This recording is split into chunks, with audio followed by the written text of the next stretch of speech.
Michael Olise jadi rebutan Chelsea dan Man City, Crystal Palace hanya bisa pasrah. Pelatih Crystal Palace, Roy Hodgson, buka suara terkait spekulasi masa depan Michael Olise di Crystal Palace. Dia mengaku pasrah dengan apa yang akan terjadi pada sang winger. Nama Olise naik daun di Inggris pada musim lalu.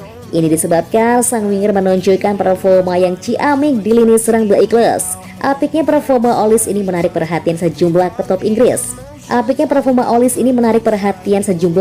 Inggris. Chelsea dan Manchester City dilaporkan sama-sama tertarik untuk memboyong sang winger di musim panas ini. Baru-baru ini Roy Hodgson dimintai keterangan terkait rumor masa depan Olise. Sang pelatih mengaku hanya bisa pasrah dengan apa yang terjadi. Kepada Sky Sports, Hodgson mengaku tidak bisa memastikan masa depan Olise. Dia menyebut sang winger memegang kendali penuh untuk masa depannya. Lebih lanjut, Hodgson mengaku dia masih sangat ngarep jika Olise menolak tawaran-tawaran klub top tersebut. Namun dia tidak berani berekspektasi sang winger akan menolak tawaran-tawaran tersebut dan bertahan bersama The Eagles.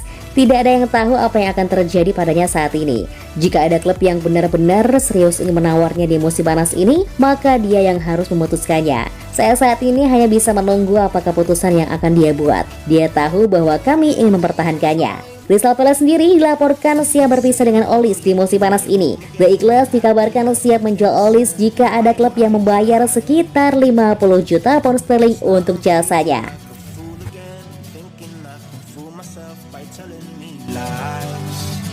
When there's so many things that I keep in my mind, I hang around people I don't even like. If they can be happy and walk with a smile, oh why? Pep Guardiola enggan bahas nasib Joao Cancelo. Pep Guardiola menolak untuk memastikan apakah Joao Cancelo akan menjadi bagian dari Manchester City musim ini atau tidak setelah sang pemain absen di Community Shield.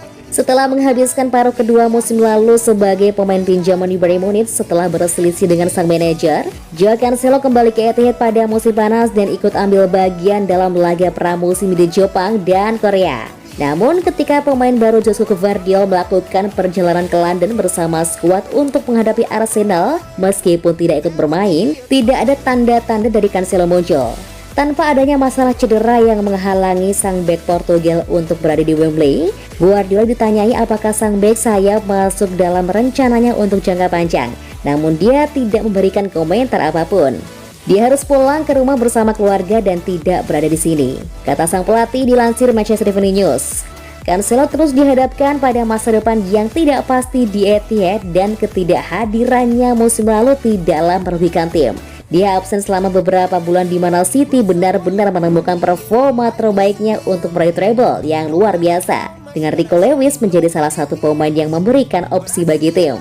Selain itu, pemain baru senilai 78 juta pound sterling, Joshua Gvardiol dapat bermain di sisi kiri pertahanan dan juga bek tengah. Sesuatu yang telah diamati oleh Guardiola dan Direktur Olahraga City, Ski Beckstein.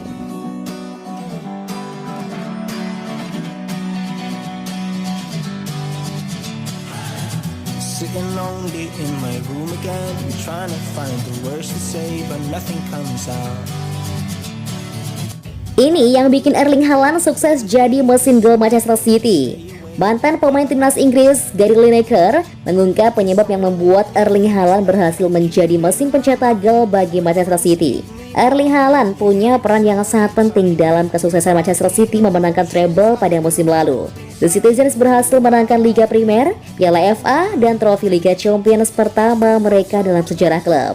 Pemain asal Norwegia tersebut mencetak 52 gol luar biasa dalam 53 penampilan di semua kompetisi, meneror pertahanan lawan dengan mengandalkan kekuatan fisik dan naluri membunuhnya. Namun, Gary Lineker percaya bahwa kemampuannya berlari dengan cerdaslah yang membuatnya menjadi penyerang terbaik di dunia. Haaland memiliki kecepatan, kekuatan, dan tinggi badan. Dia membuat para pemain bertahan takut, yang cenderung bermain bertahan untuk menghadapinya, namun hampir tidak mungkin untuk menghentikannya. Namun yang membedakannya adalah kecerdasannya. Seorang pencetak gol akan menyerang ruang kosong 9 kali dari 10 kali kesempatan. Bola mungkin tidak tepat berada di tempat Anda. Bola mungkin tidak tepat berada di tempat yang Anda inginkan. Tetapi ketika itu terjadi, Anda tahu bahwa Anda punya peluang yang mudah untuk mencetak gol. Haaland memahami hal itu. Saya sering melihatnya di Borussia Dortmund dan ketika dia tiba, Saya tahu dia adalah seorang pemain yang akan mencetak banyak gol untuk Manchester City. Mereka adalah tim yang kreatif dan mampu mengalirkan bola ke lini depan lebih banyak daripada tim lain yang pernah saya lihat. City menangkan gelar tanpa penyerang tengah yang sesungguhnya pada musim sebelumnya. Tapi mereka tidak menangkan Liga Champions hingga Haaland tiba, dan meskipun dia tidak mencetak gol di final atau semifinal, ancaman dari kehadirannya di sana membuat perbedaan besar. Kejeniusan Pep Guardiola telah membantunya. Saya yakin Pep adalah manajer terhebat sepanjang masa, seorang yang obsesif yang terus mengembangkan tekniknya. Namun musim ini merupakan tantangan yang nyata. Pep akan tetap berdedikasi seperti biasanya. Namun apakah para pemainnya akan mengalami penurunan setelah menangkan treble?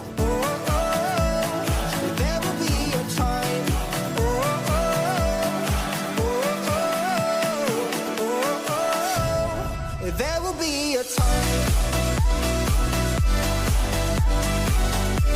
Tembok 5,7 triliun rupiah Manchester City.